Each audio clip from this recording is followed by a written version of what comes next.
De volta com mais um plantão urgente aqui no canal do Lessa nesta janela de transferências, porque temos finalmente o desfecho de uma negociação. É uma notícia boa e uma notícia ruim. Para quem é do time que gostaria de ver Savarino vestindo a camisa do Fluminense, é uma notícia ruim, porque Savarino não vem mais. O Fluminense desistiu da contratação do jogador. A notícia boa é que pelo menos uma das novelas em andamento chegou ao fim, né? Não temos mais, pelo menos agora, a possibilidade da vinda do Savarino com o Wallace Davi indo para o Botafogo. O negócio que a gente discutiu, uma possibilidade de negócio que a gente discutiu aqui durante muito tempo, se era bom, se era ruim. O tempo foi passando, isso foi gerando um desgaste, uma pressão ainda maior, porque os clubes chegaram a um acordo, faltava o ok do Savarino, que não veio, e a gente vai destrinchar aqui, vou explicar para vocês com algumas informações de bastidores aqui para acrescentar a tudo isso que vem sendo falado, a toda essa negociação que se arrastou ao longo dos últimos dias. E agora a pergunta que fica é a mais importante: qual será o plano B do Fluminense? O que o Fluminense vai fazer a partir dessa recusa, com a temporada já começando? Essa semana já tem Campeonato Carioca, final do mês já tem Campeonato Brasileiro começando, e a gente, até o momento, conta com dois reforços, né? O Fluminense conta com dois reforços, Arana e James. Apenas os dois foram contratados até aqui. Vamos lá, a gente tinha uma negociação praticamente fechada, encaminhada entre os clubes, estava tudo certo entre Fluminense e Botafogo em relação a valores, a base da negociação, com o Wallace Davi indo para o Botafogo, o Savarino vindo para o Fluminense. O Fluminense ia pagar em torno aí de 3 milhões mais ou menos de dólares ao Botafogo, 3 a 4 milhões, enfim, parceladamente. E a negociação seria feita dessa forma. Faltava o quê? Faltava o Savarino voltar da Venezuela e dar o ok para o Fluminense. E ao longo desses últimos dias, acho que ele voltou quarta-feira para cá, ele já foi apresentado a proposta que o Fluminense tinha para ele. Ele é um jogador que não tem empresário, ele tem um advogado que cuida ali da carreira dele, e ele toma as decisões junto com a família. E ao longo desses últimos dias, ele teve tempo para pensar, para conversar com o novo técnico do Botafogo, inclusive, que chegou recentemente, para saber se ele seria aproveitado ou não. Porque desde o começo, o que a gente tinha de informação era que o Botafogo queria negociar o Savarino, tanto é que fechou rapidamente o negócio. O Fluminense, né, obviamente, fez uma proposta muito boa, porque queria contar com o jogador, oferecendo 4 anos de contrato, uma remuneração ainda acima do que ele ganhava no Botafogo. Então o cenário foi todo construído para que o Savarino não tivesse opção a não ser aceitar a proposta. Porque, afinal de contas, um time quer contratar, o outro quer que ele saia. Apesar da relação de idolatria que ele tem com a torcida do Botafogo, pelo que ele conquistou até lá. E aí o tempo foi passando, os dias foram passando, essa resposta não veio. Obviamente foi gerando um incômodo, né? Porque não tinha muito o que pensar. A proposta estava ali, era aceitar ou não aceitar. Cada dia que passava, cada dia que foi avançando, que foi passando, e a situação não foi resolvida e ele não dava resposta, a gente tinha indícios de que ele poderia não aceitar realmente a proposta, porque se tivesse que, enfim, dar o ok, não precisava, em tese, desse tempo todo. E aí tem alguns elementos importantes que vale a gente acrescentar. Ele é um cara que discute muito, isso eu ouvi de pessoas do Botafogo hoje, discute muito tudo isso com a família dele, com a mulher dele, a esposa dele principalmente, que tem um peso determinante nas escolhas que ele faz na carreira. E ela queria a permanência, ela queria que ele continuasse no Botafogo. Isso foi um dos fatores que pesou bastante na tomada de decisão do Savarino. Ontem, no entanto, hoje, só para reforçar aqui, os amigos do GE publicaram a informação agora à noite de que o Fluminense desistiu da contratação. Ontem à noite, essa informação chegou para a gente, afirmando que, olha, isso no sábado, né? Se o Savarino não responder ao Fluminense até hoje, o Fluminense vai sair do negócio. E aí, imediatamente, quando eu recebi essa informação, isso ontem, eu fui apurar para confirmar, olha, eu tenho essa informação, isso é verdade? E aí a resposta que eu obtive, primeiro eu fui consultar uma fonte que me disse, olha, vamos aguardar porque parece que pode evoluir. E aí quando eu fui confirmar essa informação, que o Fluminense iria sair da negociação, o que eu ouvi foi, não, nós não vamos sair, estamos aguardando a resposta e a situação está evoluindo. Foi isso que eu ouvi ontem. E por isso eu falo, esse momento de negociação, de mercado, de janela, as coisas mudam o tempo inteiro, porque faltava o ok do Savarino. Faltava uma resposta definitiva. E parece que essa resposta veio hoje, né? E foi uma resposta negativa, com a sinalização de que ele iria realmente continuar no Botafogo. Então, a partir dessa permanência do Savarino por lá, cai uma das negociações em andamento. Ah, e o Hulk? O Fluminense não se retirou da negociação pelo Hulk. O Fluminense ainda está na negociação.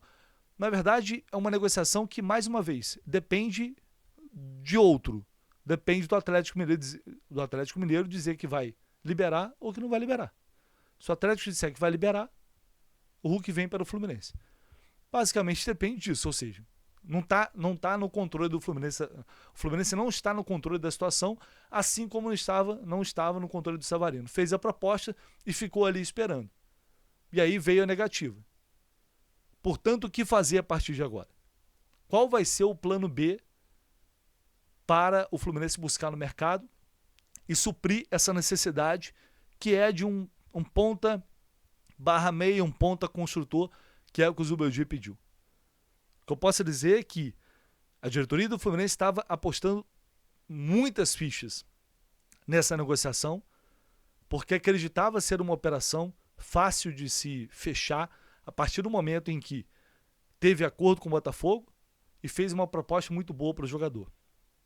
E ele não quis.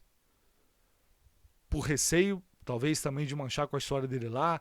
Enfim, a verdade é que o Fluminense não esperava, internamente, pelo que eu vi, a negociação com o Hulk era vista com muito mais dificuldade, vista como um negócio muito mais difícil de sair, justamente por essa questão do Atlético, porque é um jogador que tem contrato e tal, do que o Savarino, porque havia acordo entre os clubes, coisa que ainda não há com o Atlético Mineiro. Então, não sei se dá para dizer que a recusa do Savarino é uma surpresa diante do cenário que antes estava colocado, mas agora é verdade que a diretoria do Fluminense vai ter que se virar para correr atrás de outra opção, faltando pouco tempo para começar os campeonatos, inclusive o campeonato muito importante, que é o Campeonato Brasileiro, e piscou o olho, daqui a pouco tem Libertadores. E a realidade é que o mercado do Fluminense está extremamente lento, extremamente lento. Ele se desenhava para um mercado forte, caso fechasse essas duas contratações, porque você pode gostar ou não gostar, mas são dois jogadores que são valorizados, são jogadores ídolos em seus clubes, mas não fechando com eles, o Fluminense volta a estaca zero para essas funções, para essas posições, principalmente a de centroavante, extremamente carente, e a gente vai ter que começar mais um ano com o Fla-Flu, na terceira rodada do Campeonato Carioca, com o Everaldo John Kennedy no ataque e com o Germancano já começando 2026 lesionado.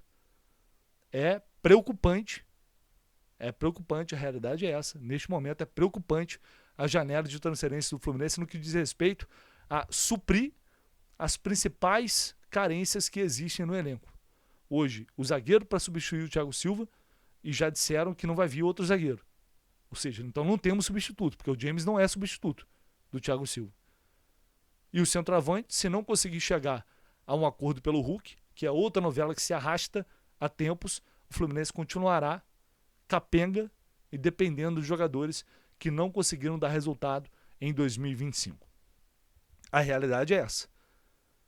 Depois de chegar a um acordo com o clube, depois de acertar toda a base, fazer uma proposta alta para o jogador e ele não aceitar, o Fluminense sai muito derrotado dessa negociação.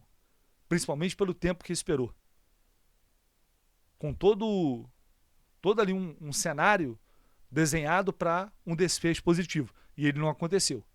E agora vai ter que encontrar no mercado um substituto à altura, uma opção à altura, que se encaixe na ideia do treinador e que venha resolver problemas que a gente tem dentro dessa equipe e a gente sabe que tem.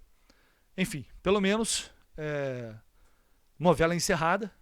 E foi o que eu falei, jogador, desde o início, a partir do momento que o Savarino chega e não dá um ok, não dá uma resposta em 2 dias, sei lá, o cara vai conversar com a família, vai trocar uma ideia, mas ele tá lá na Venezuela, não tá incomunicável. O cara sabe que tá chegando proposta, o cara sabe o que tá acontecendo.